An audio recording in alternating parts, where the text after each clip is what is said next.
Unwritten rules at work are challenging because they do change as you move up. The skills that got you to the management level aren't going to be what gets you to the executive level, and that's really challenging because rarely does anybody ever tell you that. So sorry that you were recently fired. That is really tough, especially in the job market now. This recent article by Harvard Business Review sums it up nicely, and I'm going to share with you what I've learned from my research on the unwritten rules of work. So these are the unwritten rules my research talks about. This Harvard Business Review article talks about 3 different phases: shifting from expert to coach, moving from execution to driving the impact of others, and evolving from oversight to scalable systems. Each of these phases is going to have different unwritten rules. So in the first one, you're shifting from being a technical expert.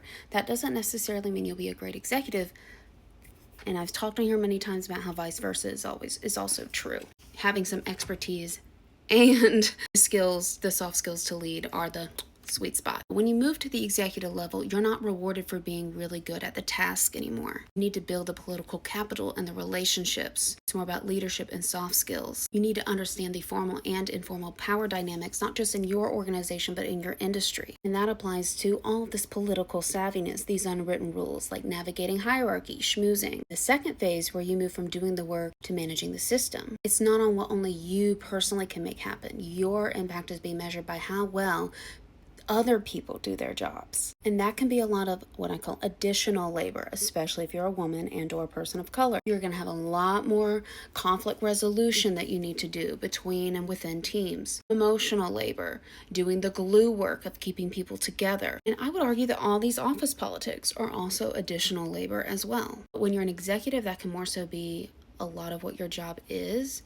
I feel like when you're a manager or director, it feels like additional labor because you're doing all of this on top of your technical task, which is part of why managers are so overwhelmed. A book by McKinsey Consultants called Managing the Middle talked about how people at that level, 75% of their job is still doing the technical skills. So that's why it feels like additional labor. And in the third phase, you're shifting from being right to being influential. Now, ideally, you could be both. You can be right, but if you cannot influence anybody to follow through or to execute the plan, then you're not going to be a great executive. And that is really hard. I mean, I feel that too, like as a neurodivergent, and just somebody raised like super Catholic, right? The Catholic guilt of like, we have to do things right instead of like, what can I do to get the ball moving? Where can I meet people where they are at? That requires like knowing when to give into the unwritten rule of compliance. Also managing your appearance so that people want to work with you, even with all the bias that's loaded with that, your appearance and your image. And being assertive but not too aggressive, which is extra tricky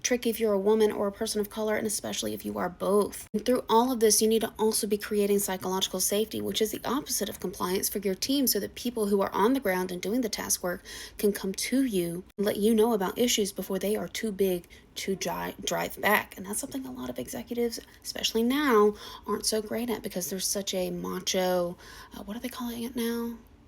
Hardcore culture. And that doesn't go well, especially in industries like where it's life and death, like aviation and healthcare. I talk about that in my upcoming book.